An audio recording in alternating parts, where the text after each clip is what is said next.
Hello बच्चों, IIT question of the day में आज का सवाल ले रही हूँ जेई एडवांस 2023 के पेपर से। क्वेश्चन क्या है? A container has a base of 50 का बेस है एक कंटेनर का और हाइट 50 है। ठीक है। It has two parallel electrically conducting wall, ये भी कंडक्टिंग वॉल, इसके बराबर में भी कंडक्टिंग वॉल 50 की। The remaining walls of the container are thin and non conducting, जो रिमेनिंग वॉल्स हैं वो नॉन कंडक्टिंग है और थिन है।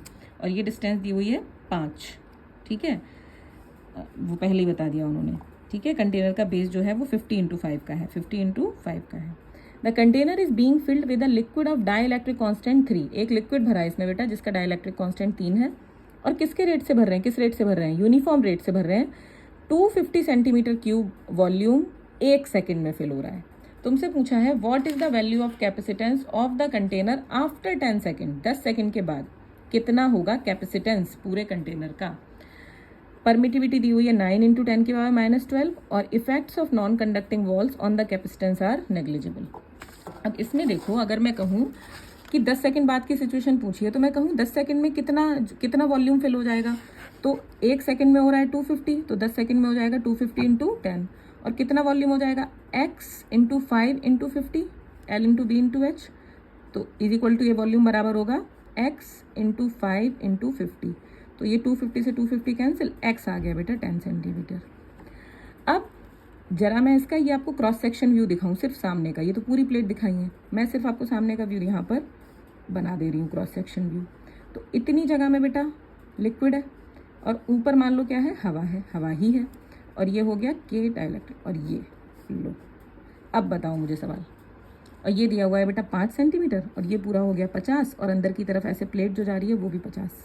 तो एरिया ऑफ प्लेट कितना होगा? अगर मैं पूरा एरिया इधर अभी पूछूं तो होगा 50 × 50 होगा प्लेट। बट क्योंकि 10 सेंटीमीटर तक अब क्या है, लिक्विड है और टोटल 50 थी, तो बाकी कितनी बची बेटा? 40 सेंटीमीटर, ये वाला। ठीक, अगर मैं कहूँ इसका इक्विवेलेंट कैपेसिटेंस बताओ, तो सबने पढ़ा है, नोट्स में ऐसा सवाल देखते हैं सब। तो ये दोनों पैरेलल में हुए बेटा, इसका कैपेसिटेंस C1 और इसका कैपेसिटेंस C2, पैरेलल में है दोनों, तो C1 + C2। अब C1 की वैल्यू क्या होगी? ε0 A/d। अब A देखो, एरिया अलग होगा ना, इतनी जगह का एरिया, ये इतनी प्लेट में हवा है और इतनी प्लेट में लिक्विड है। तो इस प्लेट का एरिया कितना होगा बेटा? 40 × 50। और नीचे जितने में लिक्विड भरा है उस कैपेसिटर का एरिया ऑफ द प्लेट कितना होगा? 10 × 50। क्या बात समझ रहे हैं? बिल्कुल समझ पा रहे होंगे। तो A1 एरिया लिख दूँ प्लस दूसरी प्लेट का कैपेसिटेंस निकालना है तो K से मल्टीप्लाई हो जाएगी क्योंकि लिक्विड भरा है डाइलेक्ट्रिक कांस्टेंट का, तो ये होता है K ε0 area of the plate A2/d। बिल्कुल सही बात है। अब कुछ नहीं, ε0/d क्या ले लो बेटा कॉमन, अंदर A1 area of the plate 40 × 50 centimetre में है तो 10⁻⁻2 इसका और 10⁻⁻2 इसका, तो 10⁻⁻4 मीटर हो गया। और प्लस A2 10 × 50, तो 10 × 50 × 10⁻⁻4। ε0 की वैल्यू दी है 9 × 10⁻⁻12 और d है देखो दोनों प्लेट्स के बीच का 5 सेंटीमीटर, यानी कि 5 × 10⁻�2 और 10⁻⁻4 आ जाएगा बाहर। ये हो जाएगा 5 चौक 20 और ये हो जाएगा 1500। यहाँ से फिर से और बाहर ले लो, देखो ये 9/5 × 10⁻⁻, कितना हुआ? -14 हुआ। और यहाँ देखो 100 बाहर ले लो फिर से, और 20 और 10, यहाँ से 100 कॉमन ले लिया, ये 35 हो गया।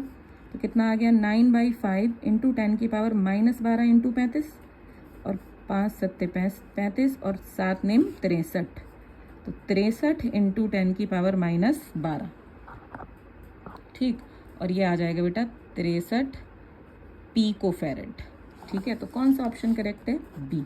आई होप समझ में आया होगा आप लोगों को। पहले क्वेश्चन को खुद से ट्राई ज़रूर किया करो बेटा। ठीक है, all the very best. Consistent रहें, थोड़ा चलो मगर रोज़ चलो।